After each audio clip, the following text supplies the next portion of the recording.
Our next speaker is Daniel Goldstein, who's got an interesting story to tell about the struggles that have gone down for some time in Brooklyn. Mr. Goldstein.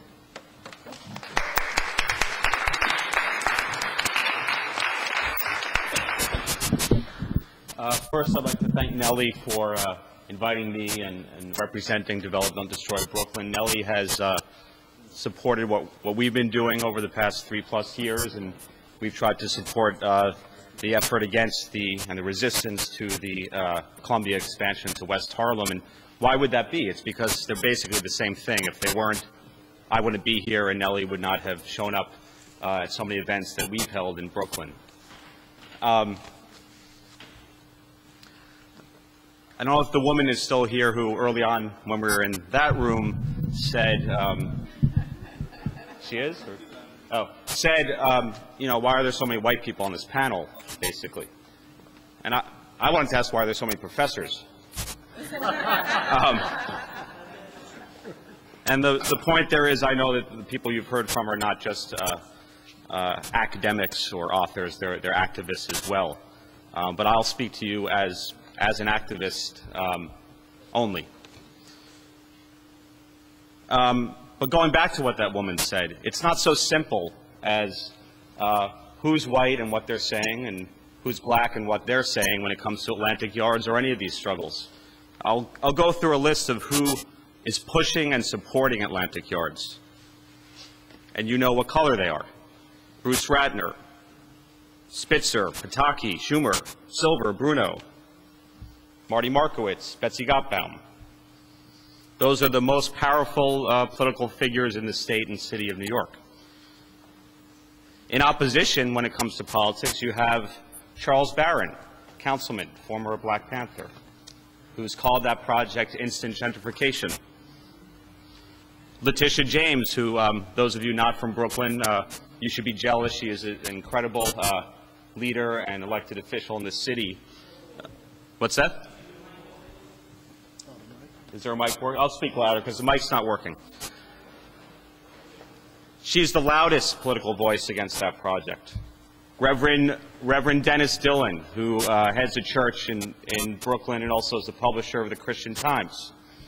Bob Law, who's an activist and entrepreneur, radio personality, also a Black Panther.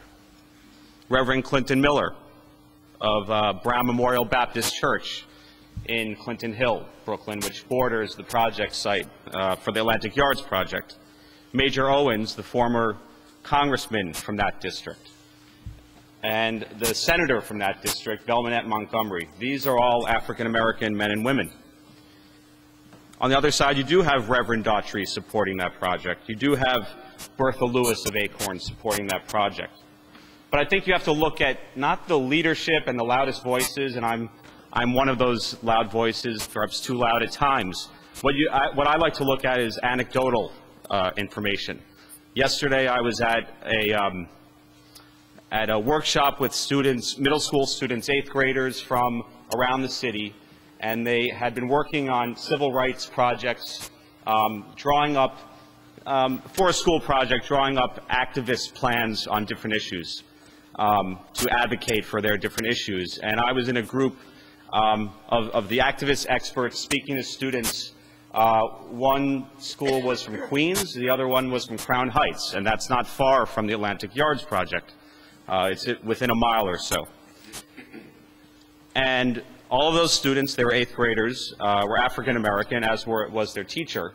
And when the subject of Atlantic Yards came up, which was not the subject of that workshop, but I had to present myself and what I'm working on, the teacher started going on and on about how terrible it was, about what do we need a basketball stadium for if there's a housing problem? Why are we putting money into a basketball stadium if there's a need for money in schools? What about the traffic? What about the environment? And then the students afterwards, in a more informal conversation over lunch, a colleague I was with said to them, tell me, Have any of you been dying to have a sports team come back to Brooklyn since the Dodgers left? Is that of great interest to you? And they all said, come on, are you kidding? I mean, we don't have, new books in school. We don't have things we need in school, and they're putting money into a stadium. And one student said, after we discussed how many stadium projects there are going on in New York City right now, and that's after we have a mayor who, when he first ran, said he would never put a single public dollar into stadiums or arenas. This one student said, and the teams aren't doing that good anyway. I think she's talking about the Yankees. But you find that anecdotal evidence everywhere you go, that there is not really a divide between races and classes when it comes to the Atlantic Yards project. If you look who's pushing the project, that list I read, you understand the powers that are pushing that project. There's been a lot of rhetoric that Nellie mentioned earlier on that has been race baiting. I've gotten myself caught in that, but the issues are not about race when it comes down to it. It's about a subversion of democracy. It's about subverting the U.S. Constitution when it comes to eminent domain. It's about the rights of communities to self-determination. It's about what our communities will look like and who will have a say in how they develop. And what's going on in Brooklyn with Atlantic Yards, and it's a shame that we didn't get to see the film, the documentary Brooklyn Matters. If you can see it, I recommend it. There's a website for the film called brooklynmatters.com that has a schedule of screenings. Most are in Brooklyn, but there's one on the 13th in Manhattan. Lost my train of thought. So if you watch that film, and like I said, it's unfortunate you get to see it, because this is a saga that's been going on for really almost 4 years, this struggle. And Nellie earlier on kept saying that movement was, or that struggle was, and so was. Well, it's still going on, and she knows that. None of it is in the past. There's a lot of detail about the project that I'm not going to go into, but as I said a little bit earlier, Councilman Charles Barron famously called that project instant gentrification. But I don't think that gentrification is descriptive enough. And because what we have going on there, and with the Columbia expansion and other large-scale projects around the city, gentrification doesn't quite explain it. What it appears to be is a corporate takeover with government collusion, a takeover of whole blocks, of whole neighborhoods. And that's a much greater power than individuals fixing up their brownstones or their apartments and charging high rents or selling it later at a higher price. That's gradual, and that has its own problems. But when you have a bomb of 4,180 luxury units in a 22-acre site, which is what that is, the Columbia project, I believe, is 17 acres. It's an 8 million square foot project with a total of 6,430 units. 2,250 are called affordable. They're certainly subsidized. So it's important to look at what affordable means, as some of the speakers have said. And that's important, affordable is all we hear about, and it's really a Trojan horse for lucrative development projects, highly lucrative. And even the affordable units, so-called, are lucrative as well for the developer. They gain often in building affordable units. They certainly gain politically, because very few politicians are willing to oppose a project and criticize a project that is calling itself an affordable housing project.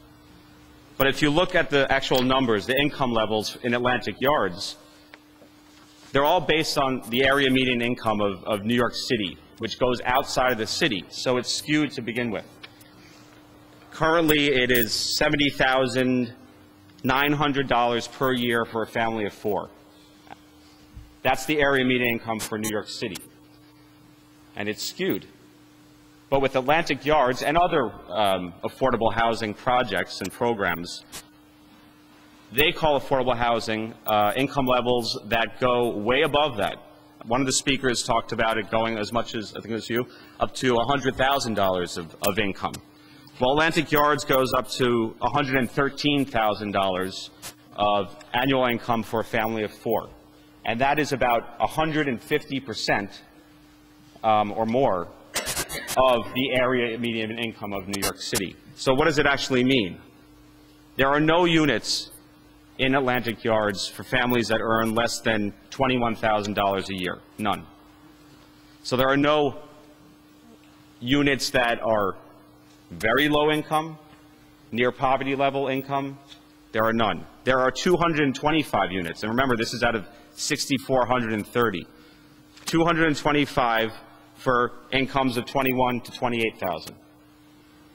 675 from 28,000 to 35,000. So those are the bottom tiers. 900 total units. The top tiers, income brackets, which are 900 units, are from 70,000 to 113,000. So 40% of just the affordable units are the level of 70,000 to 113,000. The project itself, somewhere around 84% of all of the units are for families earning incomes above the Brooklyn median income of about $35,000 per year. So when you have an event like Forest City Ratner, the developer, through, I believe it was last summer, at the Marriott Hotel in Brooklyn, where they announced that they're having an affordable housing meeting information session that was advertised, I believe, to people in such a way where they thought they were coming to sign up to get an affordable unit and get it now. And they had thousands of people show up from around the city. And they were not pleased, because what they found out was what I just told you. And what they found out was most of those units won't be built at best for 10, 12 years, at best. The project is 2 phases. There's phase 1, which is the arena for the Nets, and 4 or 5 buildings around it, mostly residential, some office. There are 16 total skyscrapers in the project. So the 11 remaining buildings in phase 2, which have the bulk of the affordable units, really have no timeline, no time frame for when they will be built. The developer has said 10 years. Sometimes some of their people have slipped and said the whole project could take 15 to 20 years. Really, the project will take as long as they want it to, because what they want, the developer, or what they've wanted, is 22 acres in the heart of Brooklyn, at the intersection of Flatbush and Atlantic. And whatever they can build, depending on where the market goes, they'll build it when they can build it. That's how developers build, especially on large-scale projects. So we may never get many of those affordable units. We may have 14 acres or so of demolished vacant lots sitting there until they find a way to build. By the way, I meant to ask, are people aware? Raise your hand if you think you know a little bit about the Atlantic Yards project. You've read about it. Well, that's interesting, because Robert Fitch said that the New York Sun, how did you put it, is the house organ of the real estate industry or something like that? Is that what you said? I'd argue that it's the New York Times that is the house organ of the real estate industry in New York City and New York State. I wouldn't say New York Sun isn't, but the Times is wider read. The Times is business partners with the developer, Forest City Ratner, in building their new headquarters. So when you say you've read about it, which report?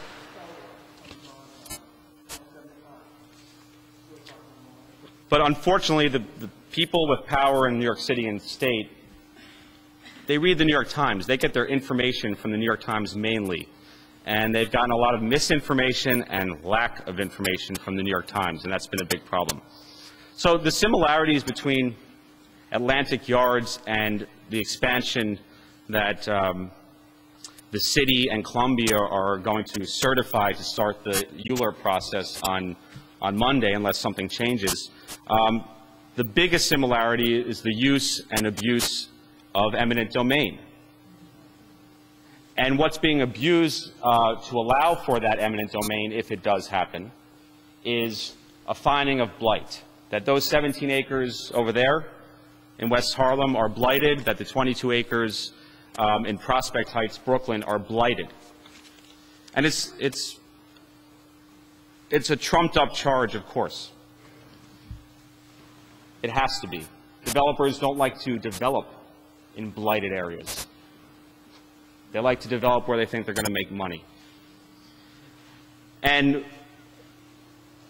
what's interesting with Atlantic Yards, and Acorn supported that project, and Acorn has a lot to gain by supporting that project, is that Bertha Lewis, the director, New York City director, says that the project is needed to stem the tide of gentrification in central Brooklyn. The state of New York and Forest City Radnor say the project is needed to clear blight. How can you have those two arguments being made about the same piece of land and the same project? You can't have gentrification and blight in the very same site. So these are trumped-up charges, and just like Atlantic Yards, the Columbia project, there is no blight study yet. That will come at the end, after years and years of pushing their plan and now starting an official process. Eventually, probably in August or so, they'll put out a blight study saying that, wow, this area that Columbia University wants to develop and use eminent domain for and take people's property is blighted. And the same thing occurred with Atlantic Yards. In December '03, Forest City Radnor announced a project, a 22-acre site shaped something like a rectangle with a triangle attached and a piece bit out of it. 31 months later, the state of New York puts out a blight study saying, wow, that area is blighted. They're supposed to study an area and determine if it's blighted and come up with a plan. In Manhattan, in Brooklyn, in Harlem, and Prospect Heights, what you have is two corporate entities. Forest City Radnor is part of the largest publicly traded development firm in the country, Forest City Enterprises. You have two corporate entities announcing a project basically as a done deal, and the city following along in the case of Manhattan and Harlem, and the state following along in the case of Brooklyn. Another fascinating thing that you may not know about the project is, as I mentioned, there are 2,250 so-called affordable units, subsidized housing. In the state's environmental review of the project, they state that there could be indirect displacement caused by the project in the 3/4-mile study area of 2,920 units versus 2,250 in the project. They then say, well, those 2,920 units would probably be displaced whether the project happens or not. But this is the same state agency that said, don't worry, there won't really be a big traffic problem.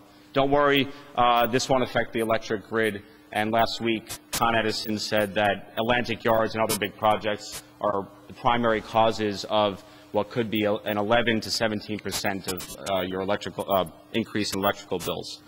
So it's clear to a lot of people, and I'm talking about affordable housing experts, housing development experts like the Fifth Avenue Committee in Brooklyn that is basically opposed to the project, Pratt Area Community Council in Brooklyn, which is basically opposed to the project. You know, they feel that this is a gentrifying project that will displace people, that at best will have a wash if they build this thing when it comes to affordable units.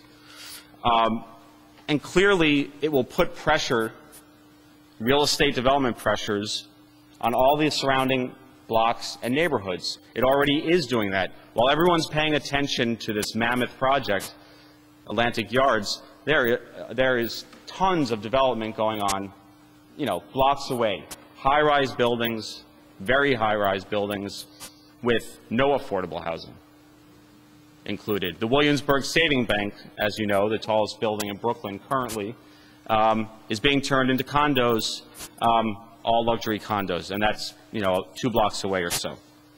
So it's clearly going to create pressures, and that is one of the many reasons why that project needs to be stopped in its tracks. Because if they succeed in doing this project how they want to do it, through the process they've gone through, then there is no reason other developers and the city and state won't continue doing that sort of thing, in this case eastward in Brooklyn, along the Atlantic Avenue corridor into Crown Heights, and those pressures are going to be enormous. A very concrete change that will happen in that neighborhood if the project is built. The study area that the state had to study is a 3/4 mile radius. Currently, well, if you can see this, some of you can see it, I'm sure. This is the Atlantic Yards project, broken down by income bands that would be in the project. This is the existing 3/4 mile study area. The green is the highest income level, more than $113,000 per year earned by a family of 4. Within the project, that'll be 64% of the units will be families earning that income. In the surrounding area currently, that's the green, 11. 24% here, this yellow, is the current percentage of households earning less than $21,000. In the project, 0. So that's the sort of effect the project could have. But luckily, we're going to stop that project. And I'll give you a very quick update on how that will happen. There are 2 lawsuits currently in court. In federal court is an eminent domain lawsuit where 13 plaintiffs, including myself, allege that the use of eminent domain violates the U.S. Constitution. There's a case in state court basically challenging the state's environmental review. But both cases come down to sort of an original sin by the city and the state and the developer, which is that this is a developer-driven process. And when it comes to eminent domain, we believe, along with other reasons, that that is unconstitutional. In the state case, we've challenged the blight finding, the blight determination, which is a foundation of using eminent domain. We've also challenged the arena which the state has defined as a civic project, and that's a precise definition in state statutes. We've said it is not a civic project. And we were very happy with the oral arguments on that case. The judge was very receptive to what we had to say. That was on May 3rd. We can get a decision on either of these cases literally any day now, or any weekday. So I do all of our, amongst other things, I do all of our press work. Every time my phone rings, I jump out of my skin because those decisions are going to come. And those decisions can either scuttle that project completely or send it back to the drawing board where maybe they can do it right. And what would right be? Right would be a real affordable housing plan where instead of going up to 150% of area median income, perhaps choose something like 80% of area median income, lower than the area median income, if there's going to be affordable housing. The City of New York wants to rezone the Lower East Side. 80% of area median income is what they plan to use, but Atlantic Yards, 150%. But what would be the right way to do it? It would go through the city process, ULURP, as imperfect and very imperfect as that process is. It is better than the state process. It would go through ULURP, and the rail yards that are there should be developed. There should be no use of eminent domain. There should be no arena. The arena can't be built without eminent domain. You cannot build, and this is the position of Develop, Don't Destroy Brooklyn, you cannot build an arena in the midst of 3 residential communities. It's unacceptable. And it's unacceptable to those neighborhoods around it. And that's not a NIMBY thing. That's not a not in my backyard thing. That's a thing where we say this is wrong. This is not what you build in a residential community. And it's not even an anti-sports thing. There are places where if you're going to build an arena in Brooklyn, you can build it without displacing people, without putting it smack in the middle of a low-rise residential community. The last thing I'll say is it's incredible where the project's been approved by 3 men in a room, Silver, Bruno, and Pataki. And that was approved in December. Now, what are we in? June 1st? We don't know how many housing subsidies, housing credits are going into this project. No idea. We've guessed that it could be about $2 billion. And what that would do, and again, this is what housing advocates, housing experts say, is suck all the available subsidies or a large majority of them into this one project over 22 acres in Brooklyn. And that doesn't make any sense. And by tying it all up in one big project that's going to take 20 years, you're really minimizing the amount of affordable housing you could potentially build in other places. Lastly, Governor Spitzer, our hope is that if we win this state lawsuit, and winning in that suit could mean the project can't happen, or it could mean they need to do the review again, the environmental review, or somewhere in between. Spitzer, to date, supports the project, and his administration says, you know, there's really nothing we can do about it. We'll try to make it work, but it was Pataki's, vote, and we, it's not our fault. Winning that lawsuit will make it impossible for Spitzer and his administration to continue saying that. And it will force Spitzer to really show whether or not he's the reform-minded politician he pretends to be. Because until he challenges the real estate industry in New York City, he's not going to reform anything, because that is what's driving everything in Brooklyn and right here in West Harlem, or right over there in West Harlem. Thanks.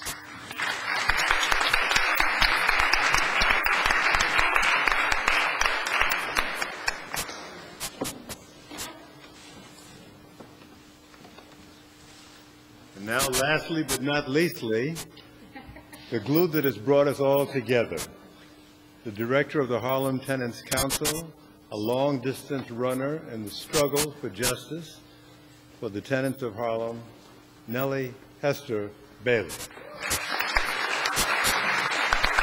Thank you. I'm going to be very brief because I know that everyone is so tired and we got off to such a rocky start.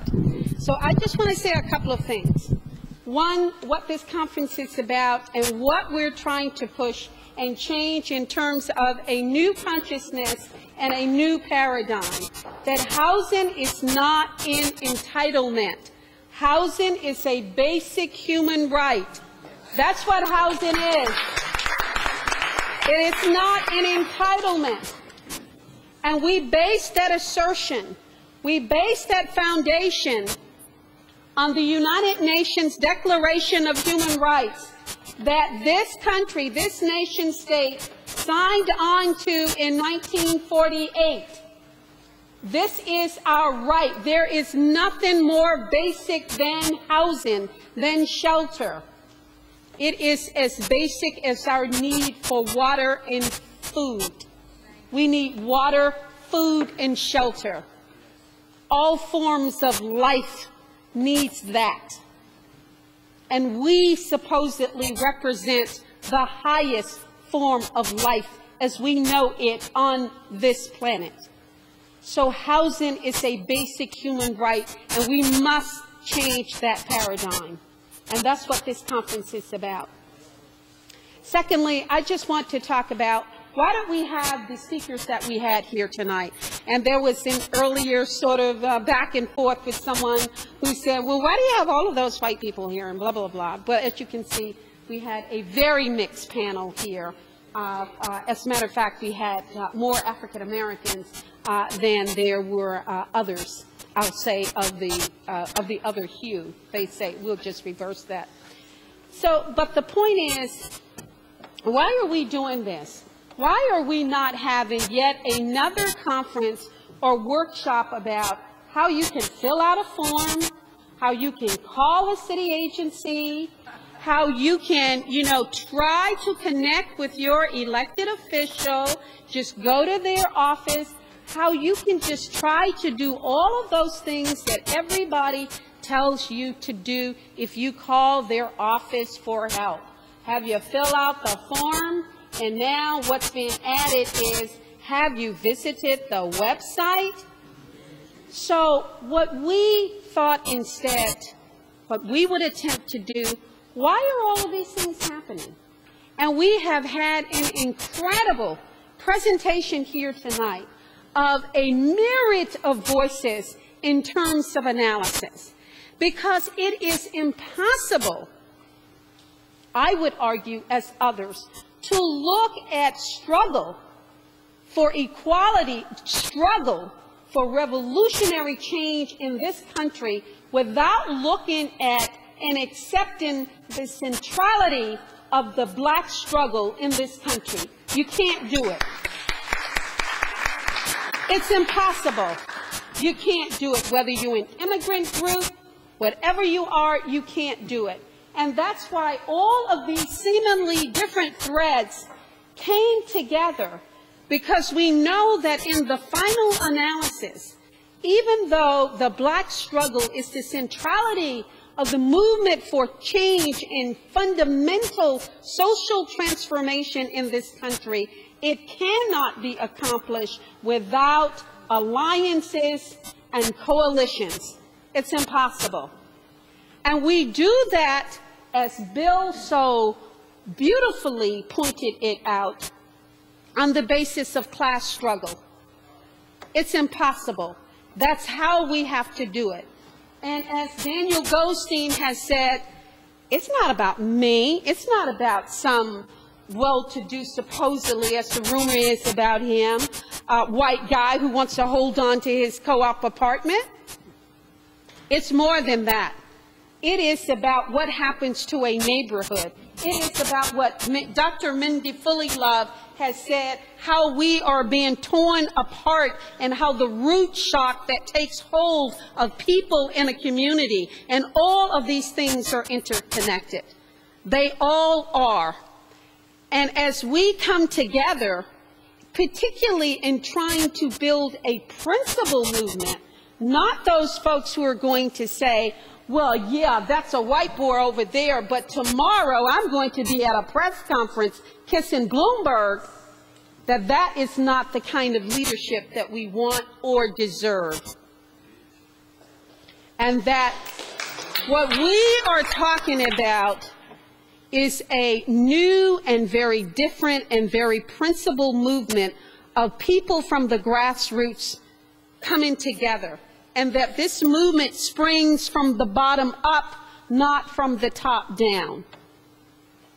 And that there is no tenant movement worthy of our loyalty, worthy of our defense, that is led by a political party, because already you have an inherent conflict of interest and contradiction. It is impossible, because the agenda and interest of that political party will supersede the interests of the masses and of the workers.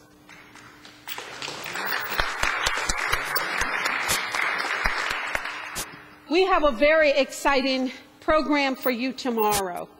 We have a number of workshops where we're going to talk about Columbia University's expansion. And we're going to talk about the secondary displacement that has already taken place. Marlene Petty, who is the vice president of the 3333 Broadway Tenants Association, is going to be here to talk about, already there are over 300 families that have been displaced from that complex. And remember, this is a $7 billion, 30-year project of Columbia University. And they haven't even broken ground. Not to mention, and speaking of insanity, and again, Dr. Fullilove, I guess we all know because of her voice, maybe that's why she's been evicted here. But what we know is that what Columbia University has announced, I mean, and this really gets a little out there, it is a piece of work, an expression that I like. Columbia University is proposing to build within its development site a level 3 series of bio-research laboratories in a low plain area because it's next to the water. And it's low plain. They want to dig 5 to 7 stories below ground.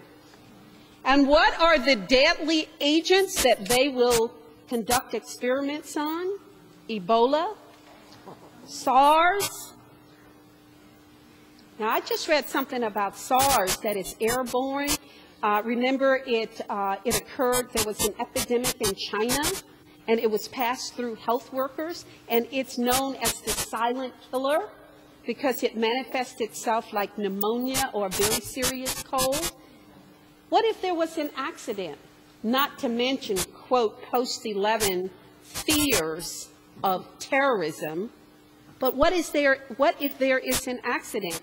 And we certainly cannot trust Columbia University because the Environmental Protection Agency fined them $500,000 for the improper disposal of dangerous biohazardous materials.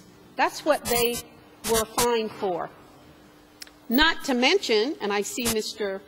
Rollo Bellini is here, and we're going to talk later on. We're going to talk about their research on African Americans. How many of you knew that Columbia University Medical Hospital had been cited by a federal agency for not receiving proper consent as they experimented on young children and infants and the foster care program? How many of you knew that? Well, that's one of the things that we're going to talk about. But these are the things, and this is the Columbia University, and Lee Bollinger, they have him there. You know, he is the affirmative action king. He's galloping on his horse here in Harlem and saying, hey, I'm here, I'm about affirmative action. But he's not about affirmative action for the 400 families and individuals in the proposed site that will be evicted if they are served a notice, an eviction notice by the university upon its application of eminent domain. And let me address a couple of other things, and these are workshops and things to come that we're going to talk about. Now, everybody talks about, you know, I mean, those people in Harlem, they're just responsible for the condition of their neighborhood, and these people have to take accountability for their own conditions, and you stand up, and it is the Condoleezza Rice and the Colin Powell and the Clarence Thomas line. You got to stand up and take responsibility, and you have to stop blaming race on your problems. Stop blaming the white man on your problems, for your problems. But what we're going to talk about tomorrow and what we have are two co-authors of a book, A Plague on Your Houses. And you know what they're going to talk about? They're going to talk about the policy of planned shrinkage here in New York City. Remember when the Bronx was burning, as now Brooklyn is burning? Harlem is just a little too valuable to burn because it's closer to Midtown. It is because the city made the conscious decision to withhold services from communities of color, particularly fire services. That's why the Bronx burned. But you know where these ideas and concepts were conceived? In the Rand Corporation. So they're going to present an in-depth analysis of their book, carefully researched book, A Plague on Your Houses. We have some other exciting stuff for you. I won't go through all of it, but two things are worthy of mention. One is we have gathered a number of tenant activists from all over the city. Because remember, it's about race and class, what is happening to us in Chinatown, and the Bronx, and Williamsburg, here in Harlem. And these activists are going to come together, and they're going to talk about their experiences and strategies for fighting against gentrification. That's what they're going to talk about, and that's going to be pretty exciting. Of course, we're going to talk about, as I said before, Columbia University's expansion. That workshop is going to be moderated and headed by Brian Mercer.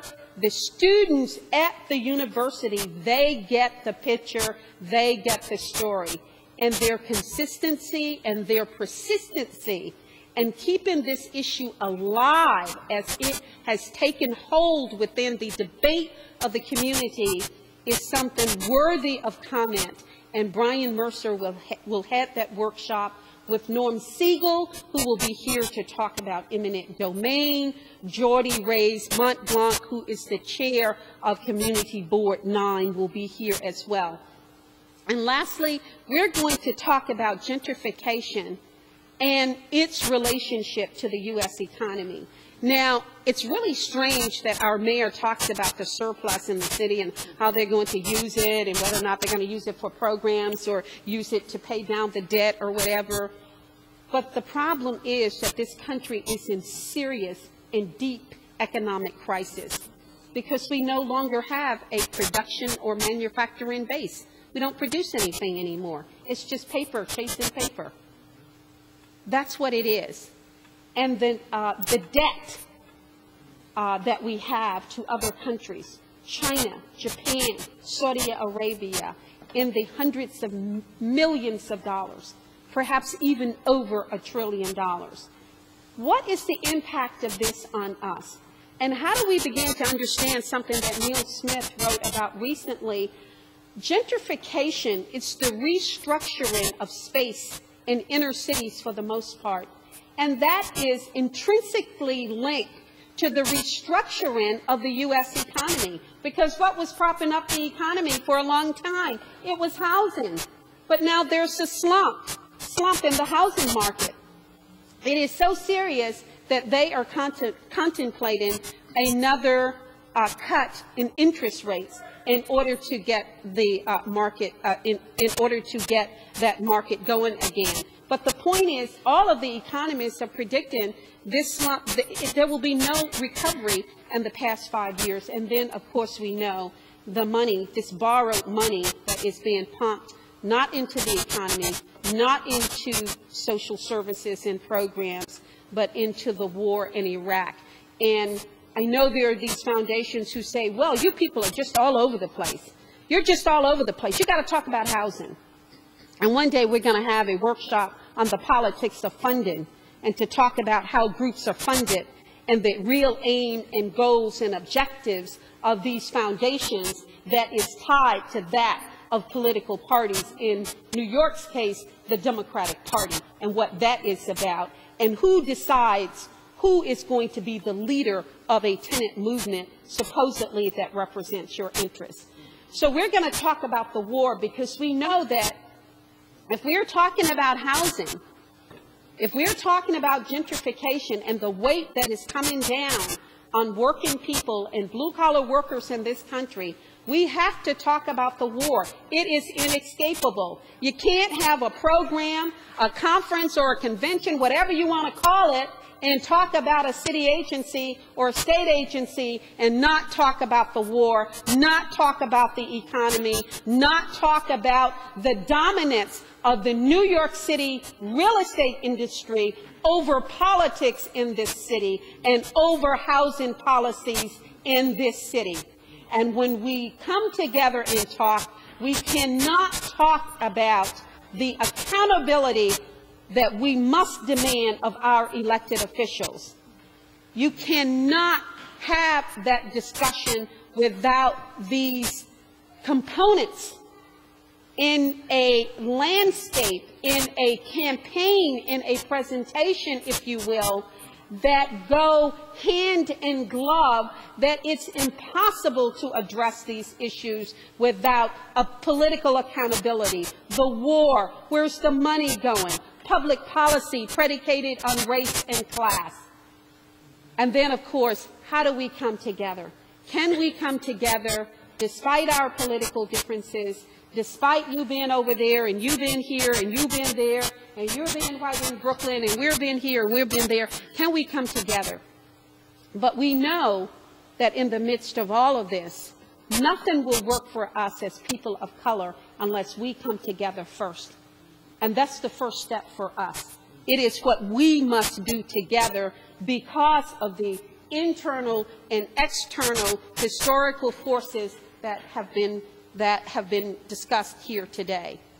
So the centrality of the Black movement and its historical perspective to that of any change in this country is fundamental, and it should be in terms of our principal understanding of what is happening to us, but we must come together, and hopefully this very unusual dialogue, but very much needed dialogue of race and class and gentrification will start us on a course and a path unlike anything that we have traveled before, and we will widen that road, and it will be a winding road, but it will be a road that will lead to our success and our victory as people who want to see fundamental social and political transformation in this country. And we thank you very much, and we hope we see you tomorrow.